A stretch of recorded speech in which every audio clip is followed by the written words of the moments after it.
Today we're trying something totally new for me anyway. It's from this winemaker called Chacra. It's hard to see because it's on white on the Chacra in Patagonia, South America. Very interesting house. It was founded by a Italian 15 years ago, a little over that, who's actually the grandson of the founder of Sassicaia. So we're talking wine royalty here.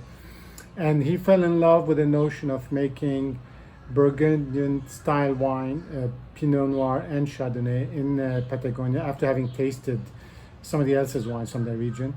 He bought a beautiful estate. The vines were already 60, 70 years old, so it's not new plantings.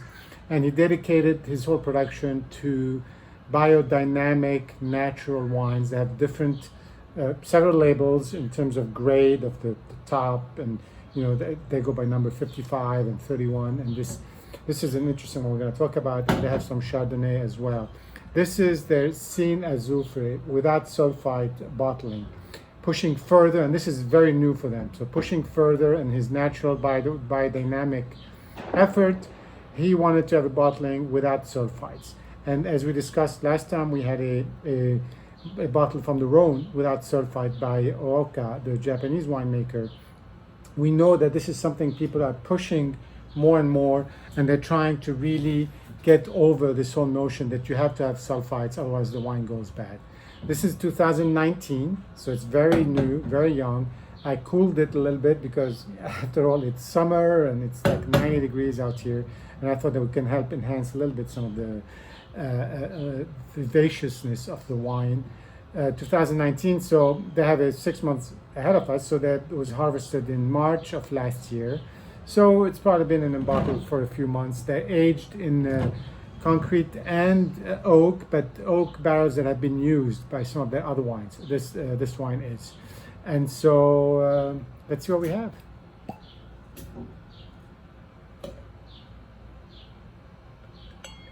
It's very clear. I don't know if you can see that. It's got that light purple,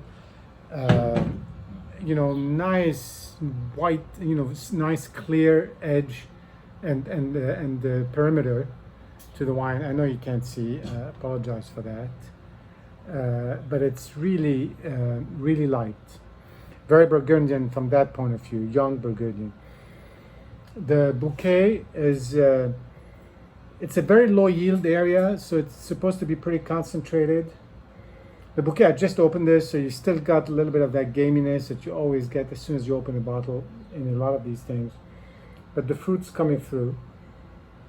I'm gonna give it a little bit of a swirl, see what we have. That gaminess disappeared.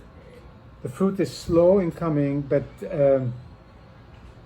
I don't know. Let's taste it. Maybe we'll get more, because right now it's still opening up, and that's the problem with doing something with you live as soon as I open the bottle.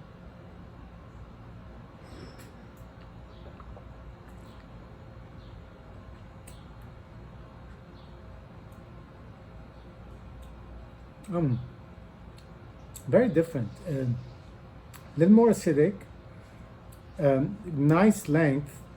In the mouth and in the back of the mouth, you feel a little bit of that bubbliness that I expect in non-sulfite wines, because there's still something going on with wine. Since it has been neutralized by the sulfites, there's always something going on, a little bit of maturation, a little bit of oxidation, and that gives you that bubbliness. It's, let me just try one more time.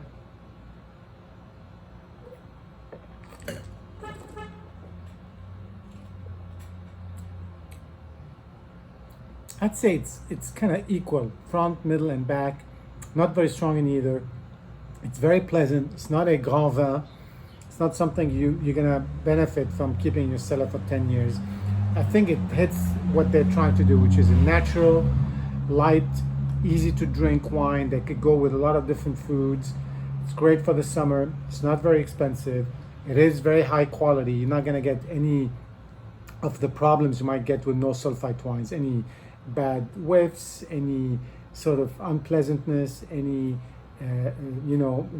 rottenness, something rottenness, whatever. So it's really just a high quality, easy to drink, smooth wine, but it's not super complex in any way, shape, or form.